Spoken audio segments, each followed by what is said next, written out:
भाभी के ताल्लुकात बहुत खराब चल रहा है। ये सोच रही थी कि पता नहीं आप कब महसूस करेंगे। अब गुस्सा करने का क्या फायदा?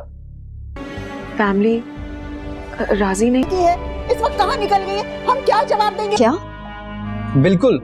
ड्रामा सीरियल बेरंग के आने वाले एपिसोड में आप देखेंगे कि दोस्तों अब एनी की हिफाजत और कोई नहीं बल्कि आफान करेगा। और जैसे ही दोस्तों आफान की माँ उसे निकाल रही होगी घर से कि तुम्हारी वजह से मेरे बेटे की जान चली गई, तुमने ही कहा था मेरे बेटे का ऑपरेशन होना चाहिए, अब देखो वो हमारे बीच नहीं रहा। जिस पर दोस्तों आफान उसे कह रहा होगा कि अगर हम भाई का ऑपरेशन ना भी करवाते तब भी हमें पता था कि भाई बहुत ही कम जीने वाले हैं और आप इस सब का जिम्मेदार इसे क्यों ठहरा रही हैं। एक तो आप उसकी खुद मुजरिम है, तो वो उसे कहेगी कि तुम बीच में ना पड़ो, वैसे ही तुम इसकी बहुत वकालत कर रहे हो, तुम लोगों ने मेरे बेटे को मुझसे छीन लिया है, मैं तुम सबको माफ नहीं करूंगी। और रही बात इसकी तो इसको तो मैं एक पल के लिए भी यहाँ नहीं रखूंगी, कातिल है ये मेरे बेटे की। और उसके बाद दोस्तों नेक्स्ट सीन में आप देखेंगे कि एमल उसे अपने कमरे में ले जाएगी और एनी को कहेगी कि इसमें तुम्हारा कोई कसूर नहीं है, तुम इस सब की जिम्मेदार खुद को ना ठहराओ। तो वो उसे कहेगी कि मैंने ही कहा था ऑपरेशन का, मुझे लगा कि महरोज ठीक हो जाएंगे, मेरी दुआएं काम ले आएंगी, पर मेरी दुआओं ने भी असर नहीं किया। तो वो उसे कहेगी जिसका जितना वक्त लिखा होता है वो उतना ही जीता है, तो मम्मी की बातों को अपने दिल पर ना लो, बस तुम अब आगे का सोचो कि तुम्हें आगे क्या करना है। तो एनी उसे कहेगी कि क्या मतलब है,